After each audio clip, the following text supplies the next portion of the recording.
Assalamualaikum warahmatullahi wabarakatuh. Innal hamdalillah nahmaduhu wa nasta'inuhu wa nastaghfiruh wa na'udzu billahi min shururi anfusina wa min sayyiati a'malina. May yahdihillahu fala mudilla lahu wa may yudlil fala hadiyalah. Asyhadu an la ilaha illallah wahdahu la syarikalah wa asyhadu anna Muhammadan 'abduhu wa rasuluh. يا أيها الذين آمنوا اتقوا الله حق تقاته ولا تموتن إلا وأنتم مسلمون يا أيها الناس اتقوا ربكم الذي خلقكم من نفس واحدة وخلق منها زوجها وبث منهما رجالا كثيرا ونساء واتقوا الله الذي تساءلون به والأرحام إن الله كان عليكم رقيبا يا أيها الذين آمنوا اتقوا الله وقولوا قولا سديدا يصلح لكم أعمالكم ويغفر لكم ذنوبكم ومن يطع الله ورسوله فقد فاز فوزا عظيما أما بعد اللهم ارفع البلاء والوباء عن المسلمين وصحح لنا بلادنا وارحم عجزنا وضعفنا إنك سميع عليم والحمد لله رب العالمين. Alhamdulillah, malam ni kita sambung pengajian kita daripada kitab Uddatul Mu'minin, benteng orang yang beriman ketika menghadapi musibah, balak dan juga wabak. Kita masuk hadis yang ke-6 pada malam ini, iaitu hadis yang diriwayatkan oleh Abi Hurairah. Qala Rasulullah sallallahu alaihi wasallam, mathalul mu'min kamathalil khamah minaz zar'i min haitsu atatha ar-rih kafa'atha fa idza i'tadala takaffa'u bil bala wal fajiru kal arzah samma'a mu'tadilah hatta yaqsimaha Allahu idza syaa. Hadis yang diriwayatkan oleh Imam Bukhari dan juga Imam Muslim. Dari Abu Hurairah radhiyallahu anhu katanya, Rasulullah sallallahu alaihi wasallam bersabda, perumpamaan seorang mukmin ketika menghadapi musibah itu seperti pokok ataupun seperti lalang yang menuruti rentak angin. Nabi kata, orang mukmin ni perumpamaan dia ketika balak yang menimpa kepada dia seperti pokok lalang yang ditiup oleh angin. Mana dia mengikut rentak angin. Ketika balak, ketika susah, ketika senang, dia mengikut rentak. Wa ammal fajir, ada pun orang fajir, orang yang ingkar, orang yang bermaksiat, kal arzah, Nabi kata seperti pokok yang cekal, yang kuat. Sama' mu'tadilah, yang tidak terkesan apa-apa pun dengan apa bentuk musibah pun tak memberi kesan dalam hidup dia. Ini perumpamaan yang Allah beri kepada orang beriman dengan orang kafir ataupun sebaliknya. Jadi kalau seorang beriman, Nabi kata ketika menghadapi musibah, dia memberi kesan kepada dia. Dia inabah kepada Allah. Dia kembali bertaubat, menyesali setiap dosa-dosa yang telah dilakukan, dan dia menganggap, dia berasa seolah-olah musibah yang dihadapi ini kerana dosa-dosa yang dilakukan. Oleh kerana itu dia bertaubat, dia beramal soleh. Ini sikap seorang mukmin ketika menghadapi musibah.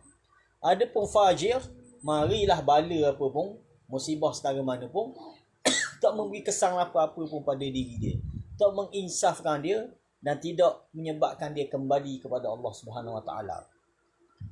Seingat pengalaman pernah pergi ke Indonesia, ke Batam, Indonesia.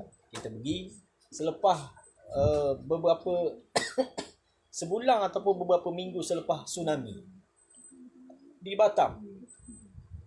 Kita pergi. Bila kita sapa di sana, tiba-tiba kita boleh tengok suasana masyarakat, Masya Allah, seolah-olah tak pernah berlaku tsunami pun tempat dia, di negara dia. Tak ada apa-apa, dia duduk joget ramai-ramai tengah padang, duduk bergalak ramai-ramai.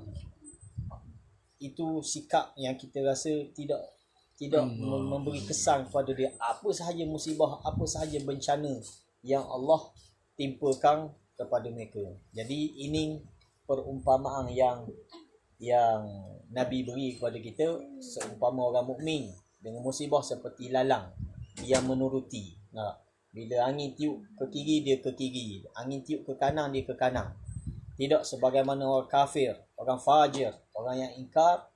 Mereka ibarat pokok yang kuat, yang ditiup angin guana pun tak memberi kesan apa-apa pun pada dia.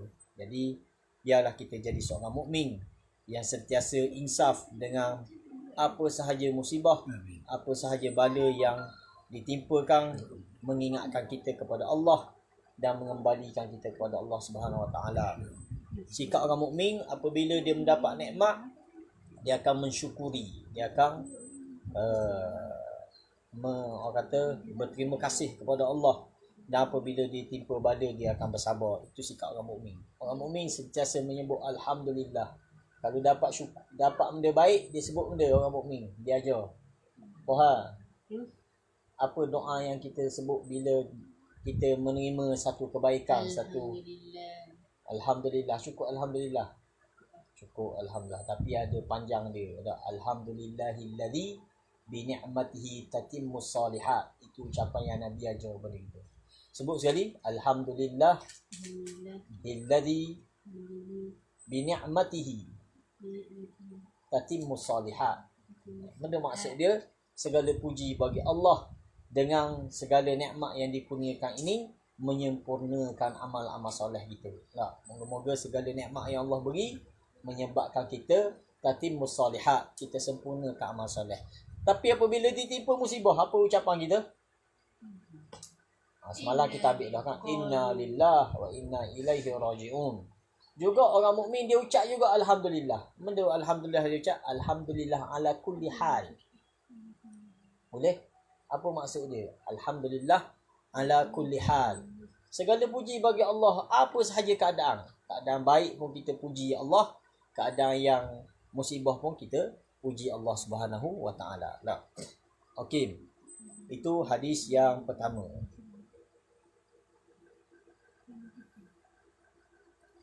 Hadis yang kedua, an Abi Hurairah radhiyallahu anhu qala qala Rasulullah sallallahu alaihi wasallam man yuridillahu bihi khairan yusib minhu. Hadis ni banyak tak, man yuridillahu bihi khairan yufaqihu fid din. Tu salah satu, tapi yang ni berkaitan dengan musibah. Nabi kata, hadis yang diriwayatkan oleh Abu Hurairah, Rasulullah sallallahu alaihi wasallam bersabda, man yuridillahu bihi khairan, barang siapa yang Allah kehendaki memberi kebaikan untuk dia. Allah nak beri kebaikan untuk dia. Maka Allah buat macam mana? Yusib minhu, Allah akan beri musibah kepada dia. Allah akan beri musibah kepada dia. Itu kaedah. Itu kaedah kasih sayang Allah kepada kita. Apabila Allah kasih kepada seseorang, apabila Allah nak beri kebaikan kepada seseorang, yusib minhu, dia akan datangkan musibah. Sebab tu Nabi sebut dalam hadis yang lain, orang yang paling banyak sekali menerima musibah, menerima ujian siapa? Siapa? Orang yang paling kuat sekali terima ujian. Para anbiya. Para anbiya. Orang yang paling banyak sekali menerima ujian. Ramai-ramai para anbiya, siapa yang paling dahsyat terima ujian? Berapa orang yang paling dahsyat terima ujian? 5 orang. Iaitu ulul azmi. Siapa ulul azmi? Nabi Ibrahim. Lagi Nabi Musa, Nabi Isa, lagi Nuh, dan juga Nabi Muhammad sallallahu alaihi wasallam. Ni orang yang paling kuat sekali menerima ujian. Oleh kerana itu, sebab tu dalam hadis ni Nabi kata, man yuridillahu bihi khairan yusib minhu. Barang siapa yang Allah nak beri sebarang bentuk kebaikan, sama ada kebaikan dunia ataupun kebaikan akhirat, yusib minhu, Allah akan datangkan musibah kepada dia. Samalah juga dengan hadis, man yuridillahu bihi khairan yufaqihu fid din. Barang siapa yang Allah kehendaki beri kebaikan untuk dia, Allah beri dia faham agama. Dua-dua hadis ni tak bertembung. Dua-dua hadis ni kita kena gabungkan sekali. Siapa-siapa nak dapat kebaikan, Allah akan beri dia kefahaman dalam beragama. Betul tak? Tapi dalam masa dia nak dapat kefahaman dalam agama, dia terima musibah tak? Musibah Allah uji dia. Dengan dia terpaksa tinggal keluarga, kena pergi ngaji, kena ngapa, kena tak? Faham? Itu yusib minhu. Musibah yang Allah beri kepada dia. Terpaksa tinggal keluarga, kena skabih lah, apalah, macam-macam musibah yang ditimpakan. Sebab Allah nak beri kebaikan. Allah nak beri kebaikan kepada kita, faham? Cabut kuku lah, macam-macam meseng lah. Betul tak? Tinggal bah lah, tinggal bank lah nak pergi tak? Itu yusib minhu. Kaedah dia tak? Abi tak mari ambil, macam-macam lagi. Musibah yang ditimpa untuk ini hadis yang kedua. Hadis yang ke berapa dah? Yang ke-8.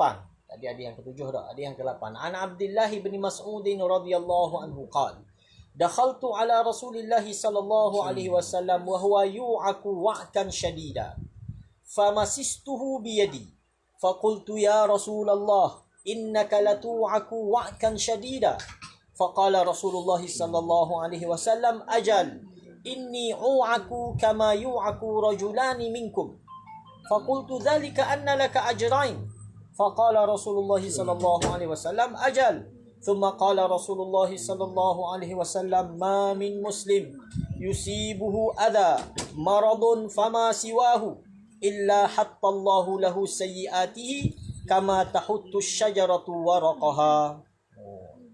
Ini hadis yang diriwayatkan oleh Imam Bukhari dan juga Imam Muslim.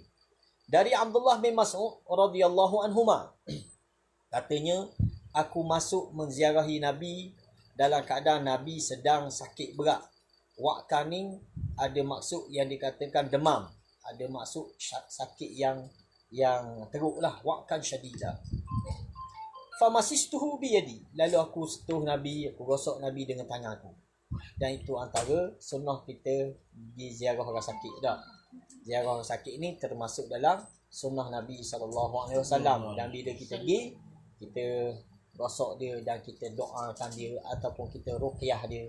Tak, paling minimal kita sebut dia semalam, kita kata doa ziarah orang sakit. InsyaAllah. La ba'sa tahur insyaAllah. La ba'sa tahur insyaAllah. Tidak mengapa kita kata.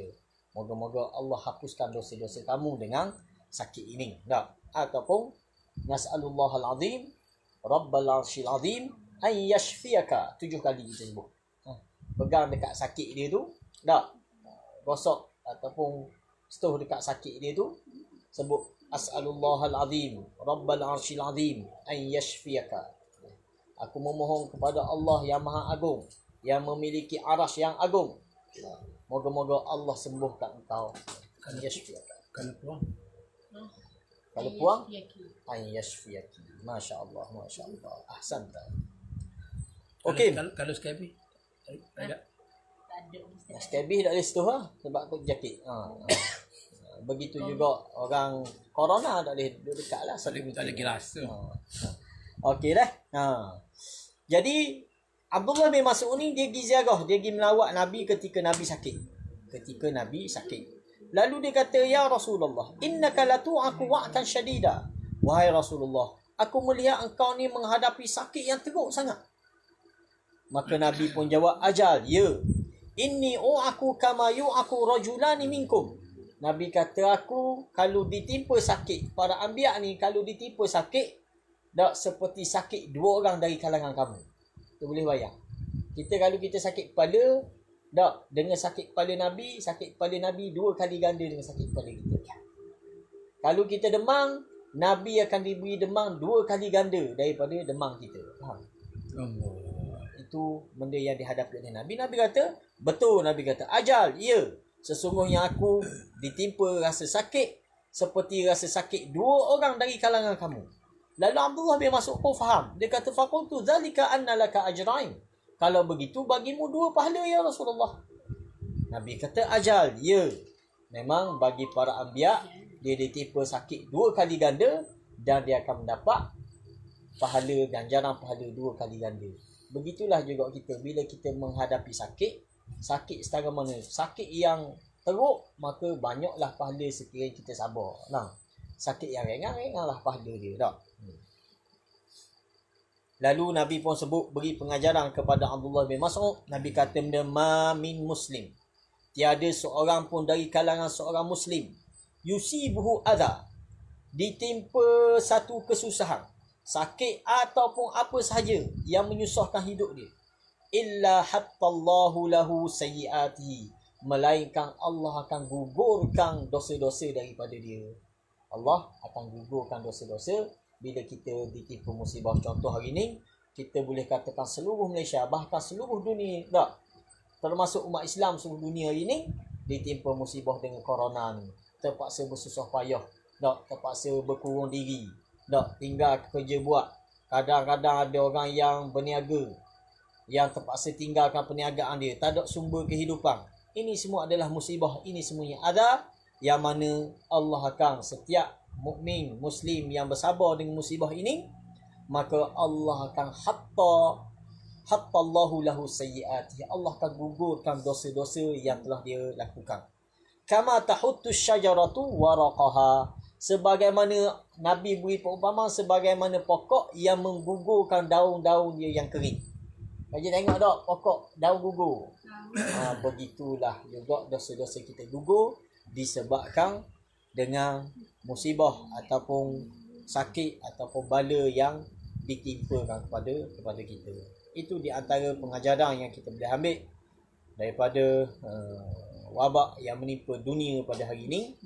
Moga-moga kita termasuk orang-orang yang Allah ampunkan dosa-dosa kita dengan musibah ini. Amin ya rabbal alamin.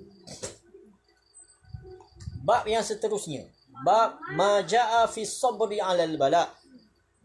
Bab menyatakan tentang sabar dalam menghadapi bala. Sabar dalam menghadapi bala. Hadis yang ke-9. An Suhaib radhiyallahu anhu qala Rasulullah sallallahu alaihi wasallam, ajaban li amril mu'min, inna amrahu kullahu khairun wa laysa dhaka li ahadin illa lil mu'min, in asabathu sarra syakar fakana khairan lahu wa in asabathu dharra sabar fakana khairan lahu. Hadis riwayat Imam Muslim. Dari Suhaib mana ni? Suhaib Ar-Rumi. Ini salah seorang sahabat Nabi yang tidak dikategorikan Arab. Dia daripada dia sebenarnya Arab tapi dibeli oleh Rom, orang Rom. Jadi dia diagak seperti orang Rom lah. Suhaib Ar-Rumi. Gelarang dia Ar-Rumi. Qala, dia berkata, Rasulullah sallallahu alaihi wasallam bersabda, ajaban li amril mu'min, sungguh takjub dengan urusan seorang mukmin. Nabi kata, oh sungguh pelik urusan orang mukmin. Inna amrahu kullahu khair, sesungguhnya setiap urusan kehidupan seorang mukmin itu semuanya kebaikan untuk dia. Semuanya baik. Nabi kata. Tak. Orang mukmin ni apa sahaja yang menimpa diri dia semua adalah kebaikan untuk dia. Jadi ini sebagai motivasi kepada kita lah Nabi beri ni lah. Wa laisa dzaka li ahadin illa lil mu'min, dan benda ini tak berlaku melainkan hanya kepada orang mukmin saja. Orang kafir tak berlaku benda ni, Nabi kata. Orang munafik tak berlaku benda ni. Dzaka lil mu'min khas. Ini perkara ini berlaku hanya kepada orang mukmin sahaja. Orang yang beriman kepada Allah Subhanahu wa taala dan beramal soleh. Nabi kata in asabathu sarra syakar.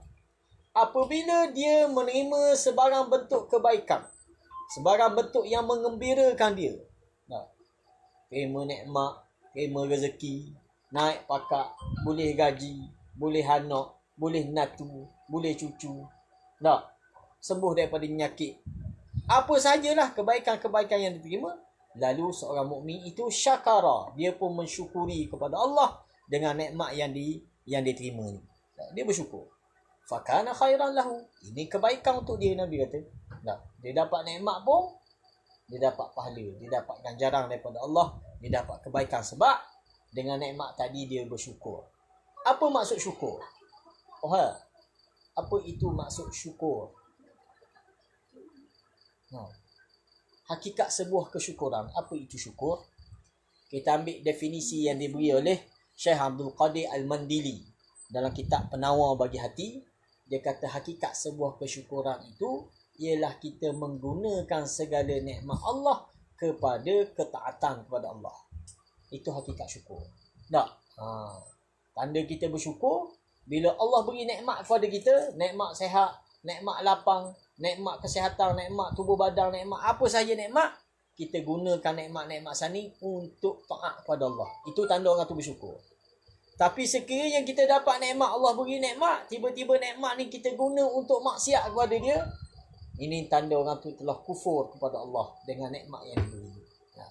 Sebab tu seorang mukmin apabila Allah beri dia sarra, beri dia kegembiraan, beri dia nikmat, beri dia kemudahan, maka syakar, dia pun bersyukur kepada Allah. Dia mempergunakan sarra tadi, nikmat-nikmat yang Allah beri kepada dia tadi, dan dia gunakan untuk taat kepada Allah Subhanahu wa taala. Sebab tu hari ni masyarakat kita ni kecoh kata masjid tutup. Masjid tutup. Hari kemarin kita Jumaat yang kedua, kita telah tidak sembahyang Jumaat. Kali kedua kita tak sembahyang Jumaat. Ini satu kebaikan bagi package bagi seorang mukmin yang sentiasa beramal soleh.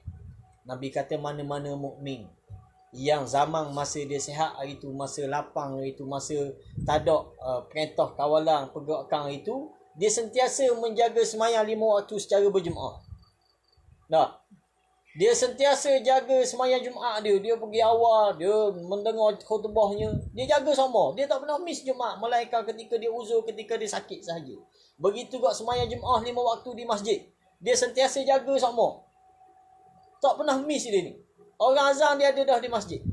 Tiba-tiba bila dalam keadaan PKP hari ni, perintah kawalan pergerakan ni, kita dah masuk ke minggu ke berapa ni, kita tak boleh sembahyang berjemaah. Bagi orang yang sentiasa jaga itu, dia mendapat pahala sama sebagaimana dia sembahyang itu. Bagus tak? Tak? Kebaikan tak untuk dia? Walaupun dia tak pergi dah sejak dia tak pergi Jumaat.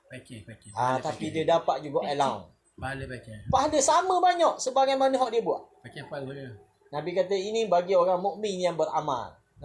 Sama ada kisah sakit ke kisah musafir. Contoh dia musafir, dia tak boleh jaga Jumaat, dia terpaksa sembahyang jamak kosong, dia juga dapat ganjaran pahala sebagaimana dia sembahyang berjemaah juga. Kuliah sekolah. Nampak tak? Itu satu kebaikan. Kuliah sekolah belajar. Sama saja. Mana-mana orang yang jaga. Masa dia duduk di universiti, masa dia duduk di sekolah, dia jaga amal-amal soleh dia ni, maka dia akan mendapat pahala yang sama. Syakar, dia bersyukur. Fakana khairan lahu, dan ini baik untuk dia. Nabi kata, wa in asabathu dharra sabar fakana khairan lahu. Dan apabila ditimpa musibah kepada dia, ditimpa benda-benda yang tidak menyenangkan dia, menyusahkan hidup dia, lalu dia bersabar. Fakana khairan lahu, maka itu menjadi kebaikan untuk dia. Dia sabar. Macam mana sabar ni? Maknanya dia redha dengan menghadapi musibah ni. Ya Allah, ini musibah yang datang daripada-Mu, ya Allah. Corona ni adalah makhluk yang Kamu cipta, ya Allah. Kami redha dan kami bertawakal dan kami berusaha, maka dia mendapat ganjaran pahala menjadi kebaikan untuk dia juga. Allah itu seorang mukmin. Dan benda ni tidak berlaku melainkan hanya kepada orang mukmin sahaja. Nabi kata tak, hanya berlaku kepada seorang mukmin yang sentiasa mensyukuri. Ulama kata maudhu'us sa'adah. Benda dipanggil benda maudhu'us sa'adah. Intipati kebahagiaan hidup ini ada pada 3 perkara. Kalau kita boleh buat 3 perkara dalam hidup kita, maka kita dah mendapat intipati kebahagiaan dalam hidup. Apa intipati 3 perkara ni? Pertama, syukur. Kedua, sabar. Ketiga, istighfar. Ketiga, istighfar. Syukur apa syukur? Sebab kita sentiasa bergelumang dengan nikmat-nikmat Allah. Tak, maka kita kena bersyukur. Apa sahaja nikmat yang Allah beri kepada kita, anugerah yang Allah beri ini, maka seorang mukmin dia kena syukuri nikmat-nikmat ini. Kalau dia tak syukur, maka dia tergolong dalam golongan kedua, iaitu golongan yang kufur. Golongan yang kufur dengan nikmat Allah. Tak? Itu satu. Kedua, sabar. Sebab dalam sepanjang kehidupan dia, dia pasti akan ditimpa musibah. Dia pasti akan diuji oleh Allah. Tak? Allah sebut memang Allah cipta kita ni, Allah cipta kehidupan dan kematian ni semata-mata ujian untuk kita. Ya beluakum ayyukum ahsanu amala, Allah kata. Maka seorang mukmin dia sabar. Dia sabar menghadapi sebarang bentuk ujian yang dia akan hadapi dalam kehidupan dia, sepanjang kehidupan dia. Dia sabar. Dan ketiga, istighfar. Sebab ambil istighfar, sebab sentiasa dalam kehidupan dia buat dosa. Dalam kehidupan dia ni, dia tak terlepas daripada melakukan dosa. Dosa dengan ibu bapa, dosa dengan suami isteri, dosa dengan anak-anak, dosa dengan jiran tetangga, dosa, macam-macam bentuk dosa. Maka seorang mukmin, kehidupan dia melazimi dengan istighfar. Siapa-siapa mana-mana mukmin yang boleh melazimi hidup dia dengan 3 perkara ni, iaitu syukur, sabar, istighfar, maka ini ulama kata maudhu'us sa'adah. Intipati kepada kebahagiaan dalam hidup seorang mukmin. Maka dalam hadis ini Nabi sebut begitulah sikap seorang mukmin. Apa sahaja yang menimpa hidup dia, sama sahaja bagi dia kebaikan untuk dia. Tadi kita kata seorang mukmin yang jaga ibadah dia, jaga sembahyang 5 waktu dia di masjid, walaupun dalam keadaan PKP ni, dia tetap mendapat kebaikan. Maudhu' tu benchmark. Benchmark. Maudhu'. Maudhu' sa'adah dia panggil. Tanduk arus.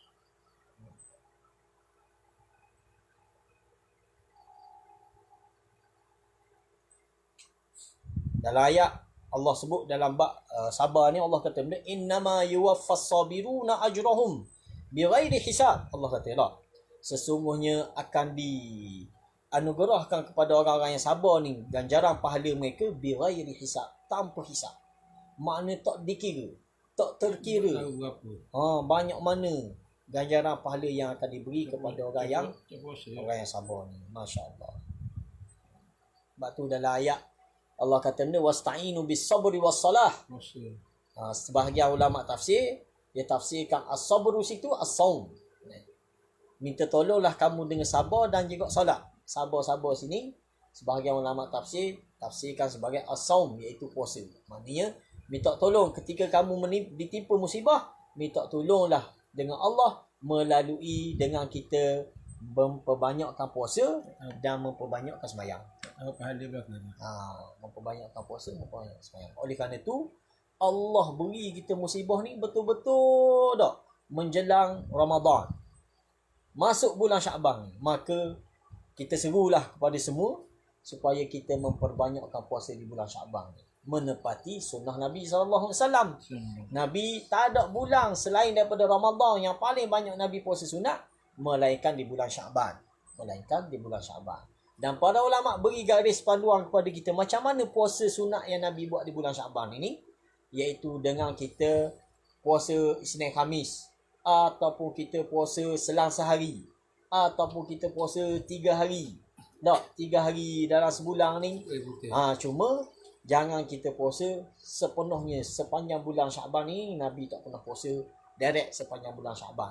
Dan juga jangan kita puasa pada hari Syak, kecuali orang yang sentiasa melazimi puasa, dibenarkan. Bagi orang yang tak start lagi, tiba-tiba dia nak start 15 Syaban pun tidak digalakkan dah dia. Nak baru nak start 15 Syaban. Kita start dari awal. Dan kita galakkan, kita seru. Oleh kerana kita pakat duduk rumah belaka ni, maka kita cuba berlatih dengan puasa yang terbaik yang ditunjukkan oleh Nabi Daud AS, iaitu puasa selang sehari. Kalau kita boleh pakat puasa selang sehari ni, dan kita bertawassul dengan puasa kita ni, minta kepada Allah, ya Allah, hari ni aku berpuasa kepadamu ya Allah, karenamu semata-mata ya Allah, maka angkatkanlah bala musibah ini kepada umat Islam seluruhnya ni. Moga-moga dengan cara tu Allah makbulkan permohonan kita. Hadis yang ke-10. Mungkin hadis yang terakhir lah ni kita ambil malam ni. An Ata bin Abi Rabah qala li Ibn Abbas, ala urika imra'atan min ahli al-jannah? Qultu bala. Qala hadhihi al-mar'atu as-sauda atat an-nabiy sallallahu alaihi wasallam faqalat inni usra wa inni atakashaf fad'u Allah li. Qala in syi'ti sabarti wa lakil jannah wa in syi'ti da'utu Allah an yu'afiyaki. Faqalat asbiru. Faqalat inni atakashafu fad'u Allah li alla atakashafa fad'a laha. Hadis riwayat Imam Bukhari dan Muslim. Daripada Ata bin Abi Rabah, katanya Ibn Abbas telah berkata kepadaku, wahai Ata, mu nak tengok tak wanita ahli syurga? Ibn Abbas tunjuk kepada Ata bin Abi Rabah, wahai Ata, mu nak kenal tak seorang wanita yang dikategorikan sebagai ahli syurga? Lalu Ata kata, bala, ya aku nak tengok. Siapa dia? Qala hadhil mar'atu sauda. Ini mu tengok tu, wanita yang hitam itu, yang kulit hitam tu. Maknanya orang negro lah, ada orang negro pada zaman Nabi tu. Dia sahabat. Ibn Abbas kata, wanita ni dia pernah bertemu dengan Nabi SAW. Benda dia mengadu, wahai Rasulullah, inni usra, aku ni ada penyakit. Kita panggil sawang. Penyakit benda, penyakit sawang. Penyakit tak sedar, kadang-kadang dia tak sedar. Wa inni atakashaf, dan ketika aku tak sedar ni, ketika aku sawang ni, menyebabkan aurat aku terdedah. Tak terbuka, terdedah aurat aku. Fad'ullah li. Lalu wanita sahabat ni tadi minta supaya Nabi doakan kesembuhan untuk dia. Supaya Allah angkat penyakit sarak dia ni, penyakit sawang dia ni. Lalu Nabi pun sebut kepada dia, in syi'ti sabarti. Sekiranya kamu kehendaki, kamu sabar dengan penyakit yang Allah beri ni, walakil jannah, maka mu akan dapat syurga. Confirm, jaminan, kalau mu sabar dengan penyakit ni, mu mati dalam keadaan ada penyakit ni, Allah akan beri mu ganjaran syurga. Tapi wa in syi'ti, kalau mu nak aku doa kepada Allah, aku boleh doa, dan Allah perkenankan doa, ayyu'afiyaki, dan Allah akan sembuhkan penyakit ni. Wanita ni pun dengung, dia pun kata, kalau begitu asbiru, kalau begitu aku sabar saja ya Rasulullah. Dia pun berpaling, lepas dia berpaling, dia patah balik, dia mari mula, faqala inni atakashaf ya Rasulullah. Mungkin aku boleh bersabar dengan penyakit ini, cuma ketika aku kena penyakit ini menyebabkan aurat aku terdedah, maka doalah kepada Allah supaya jangan terdedah aurat aku ni. Allah dia ni tak ya. Penyakit tak apalah, aku sanggup sabar untuk menghadapi penyakit ini. Tapi tolonglah Allah jaga aurat aku ni ketika aku sakit, ketika aku sawang ni, supaya Allah pelihara aurat aku daripada terdedah kepada ajnabi. Lalu Nabi pun berdoa kepada dia, sehingga para sahabat kenali wanita ni min ahli jannah. Wanita ni dari kalangan ahli syurga yang ada di atas muka bumi. Sebab dia ganjaran kerana dia bersabar dengan musibah yang dihadapi. Siapa nak penyakit sawang ni? Kalau kita diberi pilihan, agak-agak kita nak tak? Sebab doa Nabi pasti mustajab. Pasti Allah akan perkenankan doa yang Nabi minta. Tapi dia oleh kerana dah Nabi kata, kalau mu sabar, mu akan diberi syurga. Tak? Tapi kalau mu nak sembuh, Nabi boleh berdoa dan Allah akan beri kesembuhan kepada dia. Dan sahabat ni tadi pilih untuk bersabar menghadapi ujian ini. Tak? Jadi kita ni taklah sampai gila lagi kita duduk rumah ni kan tak. Walaupun mungkin boring lah kita duduk rumah lama ni, tak ada kerja buat. Tapi itu semua adalah ujian daripada Allah. Moga-moga kita dapat hadapinya dengan baik, dengan sabar, dengan taat, dan kita memperbanyakkan amal soleh kita kepada Allah Subhanahu Wa Taala dalam kita menghadapi musibah ini. Sekadar tu sahaja, dah azan dah. InsyaAllah kita sambung pada lain waktu. InsyaAllah moga-moga sepanjang PKP ni kita dapat habiskan kitab 40 hadis menghadapi musibah, bala dan juga wabak ini insyaAllah. Wallahu alam. Wassalamualaikum warahmatullahi wabarakatuh.